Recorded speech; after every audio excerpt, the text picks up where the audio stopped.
Are you having trouble keeping your Seans in line? Do they wander? Do they tinker? Do they question authority? Well, worry no more. Introducing the Seanville Model Train Set, the only ornament-sized transportation solution designed to keep your captured Seans busy. When I was 8 years old, I got my first model train. Surprisingly, I still have it.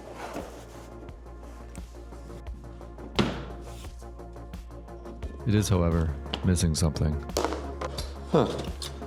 Wonder where the controller went. That was the casualty of 8-year-old Sean, who absolutely had to know what was going on inside everything. How it worked, what it looked like. Unfortunately, that curiosity was a one-way street. My brain never really worked in reverse. Once I took something apart, it stayed that way. Half-assembled toys, electronics, bins full of parts that were definitely going back together, eventually.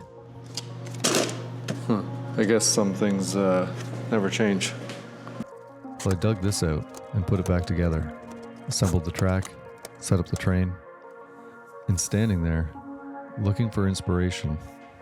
Let me guess, this all has to fit inside of a tiny Christmas ornament? I might have started this project a little bit too late this year.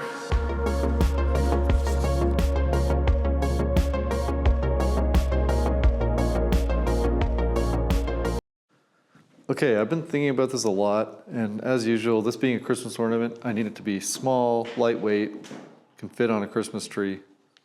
Like, small enough to fit inside this case. I picked these up last year. There's no way I'm gonna find a motor or some kind of system small enough to fit inside this, at least not in the timeline I have right now. But what if I made the entire PCB and train a motor together? The way a stepper motor works is there's a bunch of different coils inside of this and then some magnets. And basically, when you energize one set of the coils, it will pull the rotor just a small distance. And when you energize the next set in the correct order, it'll pull them in that same direction. But what if you could flatten this out? Come over here a second.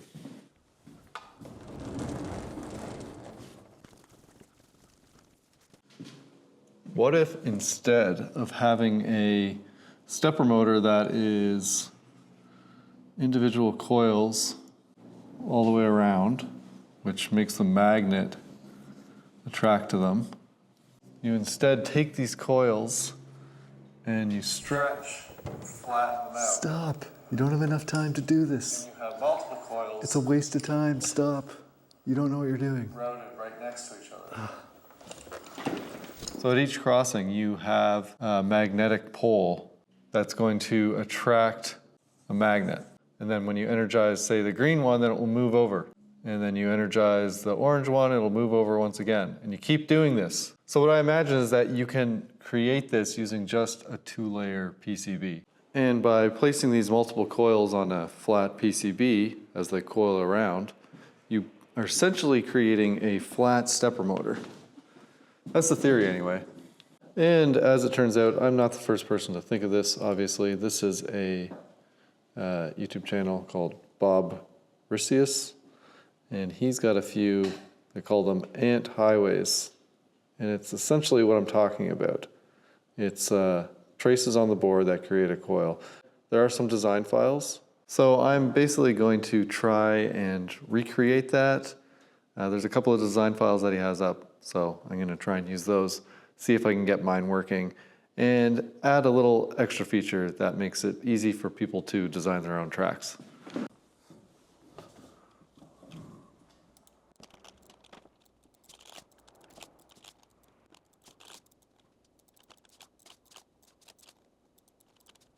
A funny thing happens when you're working in CAD. The scale can really throw you off. Whoa, that is pretty tiny. Ah, the 0.4 nozzle can't even print it. Let's see if a 0.2 can do it. I guess I got to swap in a .2 nozzle to even print this thing.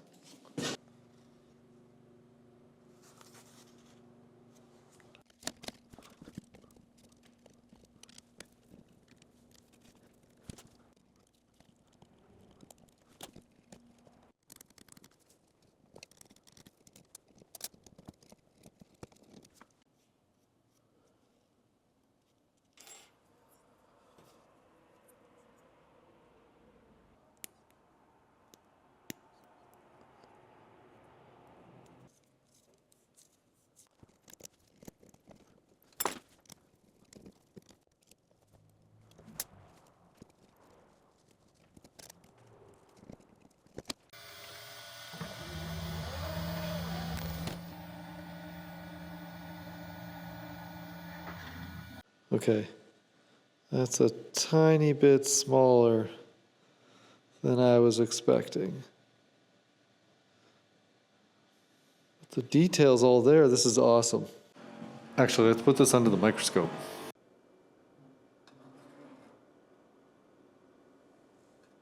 Okay, that is insane. Whether it's Sean 46, Sean 9579, or that one Sean who keeps trying to optimize things, just put them on the train. Okay, so I think I've come up with a solution, and I have no idea if it's going to work, but it kind of has to because I have less than a week to get this done, get the boards ordered, get it assembled. Yeah. So I've made these track pieces, if you can call them that, in KiCad. And basically, you've got this power connection, which is located here on my board because this will connect to the controller below. But you can always make your own controller using the schematics that I have. But anyways, you have these predefined radiuses. This is a 45 millimeter diameter turn, and this is a 30 millimeter diameter turn. This is a single straight for joining kind of weird places if you've got a weird gap here, and a straight piece. So basically what you do is you copy these components, you place them right next to the previous track, like so, as close as you can. The alignment doesn't matter too much, but it needs to be, relatively close. And you keep doing this, rotating and placing.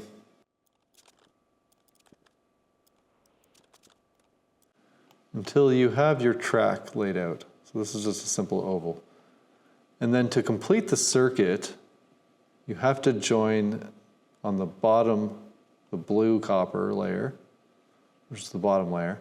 You have to join these traces together between the tracks. And none of this is done in the schematic side because it gets really messy. I'm sure there's a way you could do it, but right now we're just using the raw KiCad placing components without having any schematics connected to them. So first you, in your interactive routing tools, you just turn on allow free angle in highlight collisions. You also have to turn that allow DRC violations. So you go from here to here, here to here, and then finally there to there. And that will connect these two boards together. So you do that all the way around.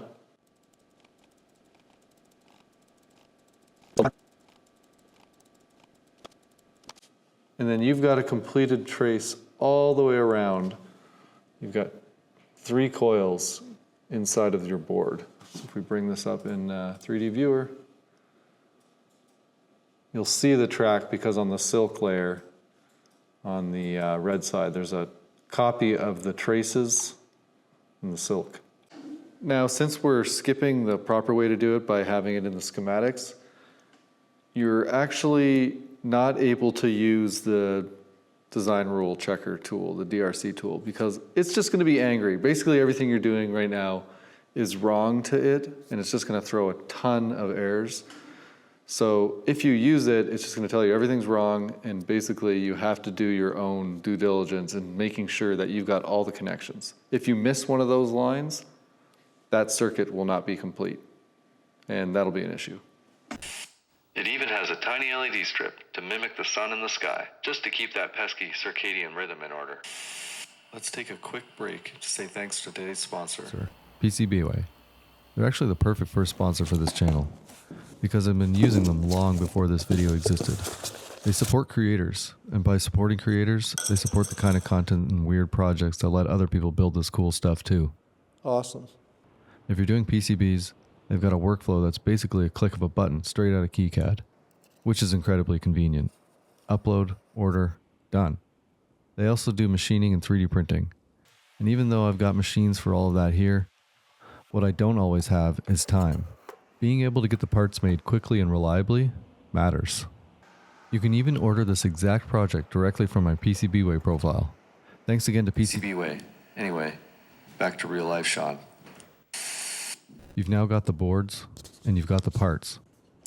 Turn on your soldering iron and solder, one pin at a time.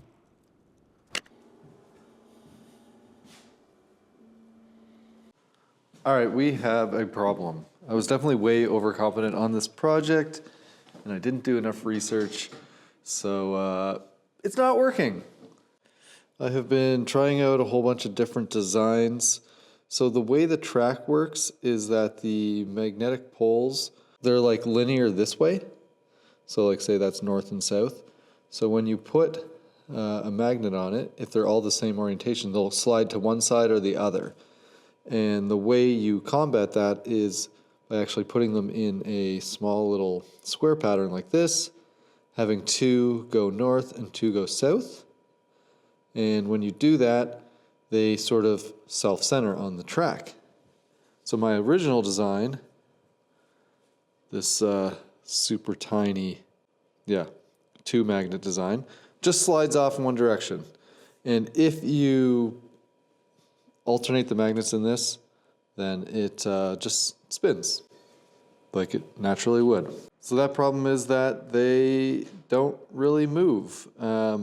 I can only put so much voltage and current into this before it starts to get very hot and become basically a hot plate, which makes sense because these are just long resistors.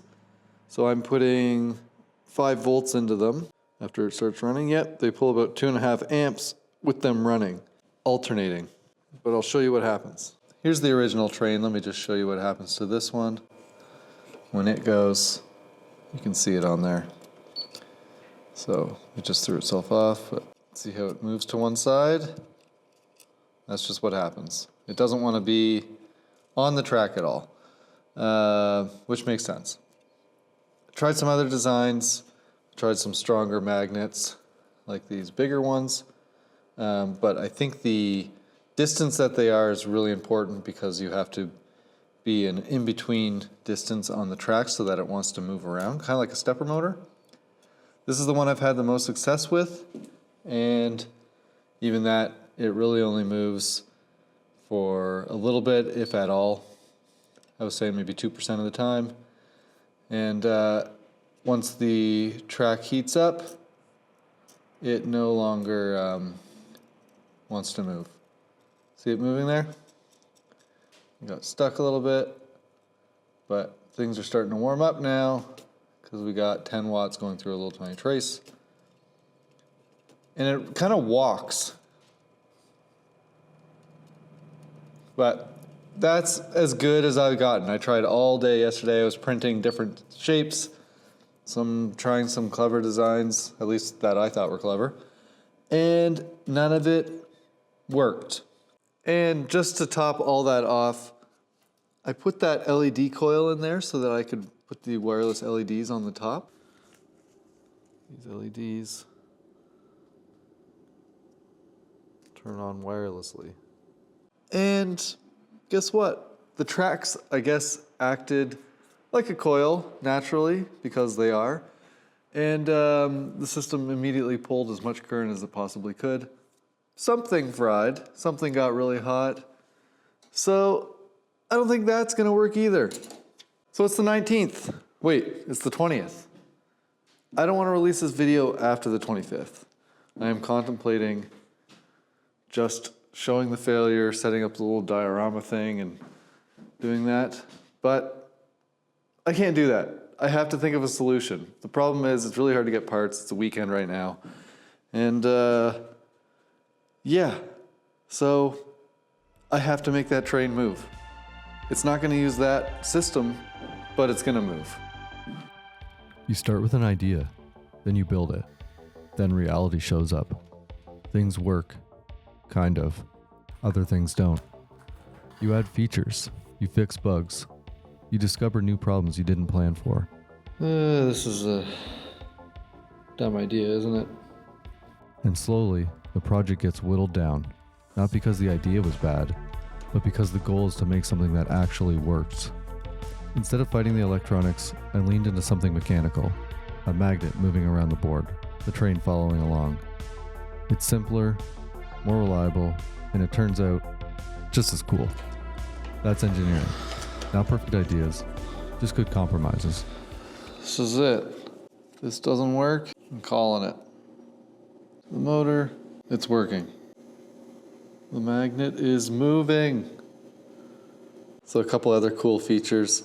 One, this is an ESP32, so the firmware is running a web server on my network, and it gives me the option to toggle things on and off from here.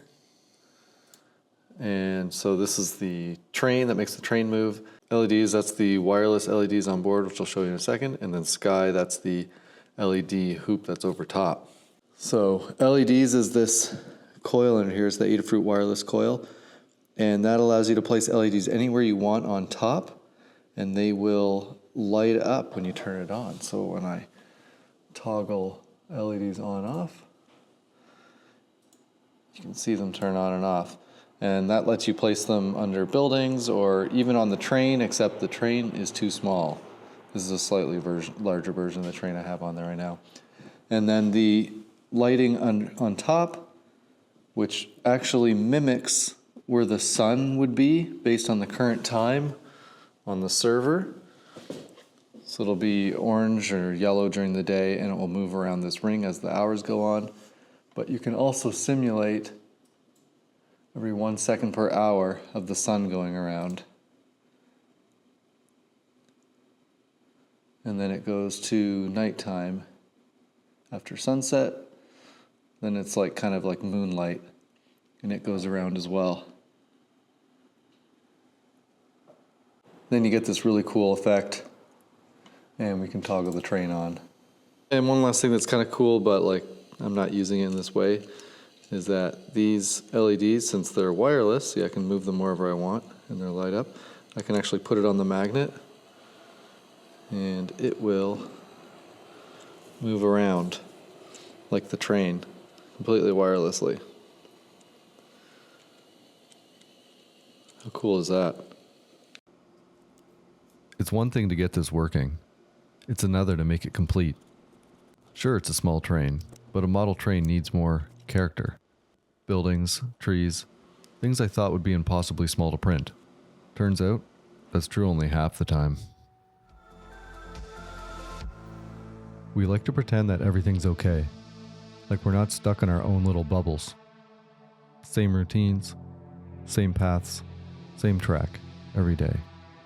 We call it structure, or tradition, or the holidays. But zoom out far enough, and it starts to look familiar. Little systems, running perfectly, going nowhere. Everyone busy, everyone occupied. No one asking where the train actually goes. It's small enough to ignore, cute enough to decorate, wrapped in enough tradition that no one asks questions. But this is how it always starts. Little systems, perfectly contained, running forever. And if you're inside one, you don't notice it, ever. So if you can hear me, stop what you're doing. Look around. These things aren't real. You're not supposed to be there. This isn't your life, no matter how real it seems. Do what you can to get out, whatever it takes. Break the system. Like to see you make something nefarious out of a tiny model train.